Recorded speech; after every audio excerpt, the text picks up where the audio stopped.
Do you know Gilbert de Mortier? Probably not. He's a Frenchman, better known as the Marquis de Lafayette. He was Washington's favorite general, a very young man. Came over here from France during the Revolutionary War at his own expense and helped win America's freedom. Became Washington's favorite general. He was young and idealistic, and the idea of liberty just made his heart stir. You could imagine how happy he was when the United States beat Great Britain, their arch enemy, and achieved their freedom.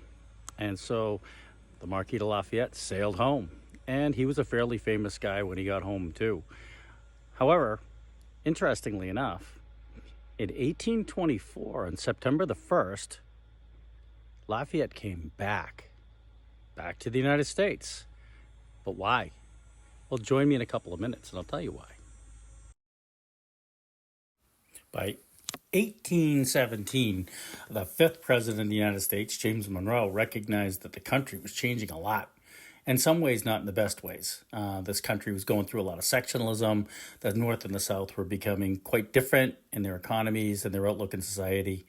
And Monroe was concerned that the country was kind of losing track of its focus. So he decided to invite the Marquis de Lafayette back to the United States as kind of a welcome home celebration and a final goodbye, because the Marquis was getting up there. And the Marquis absolutely was thrilled and agreed to come and visit the new United States and see for himself what this country had grown into. It was a pretty amazing thing.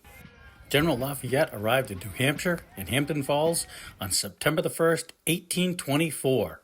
Arriving in New Hampshire, he was met with wildly enthusiastic crowds, and that continued on and on throughout his entire tour. In New Hampshire, he was met by none other than General John Stark. You may know John Stark from the motto he gave the state of New Hampshire, live free or die.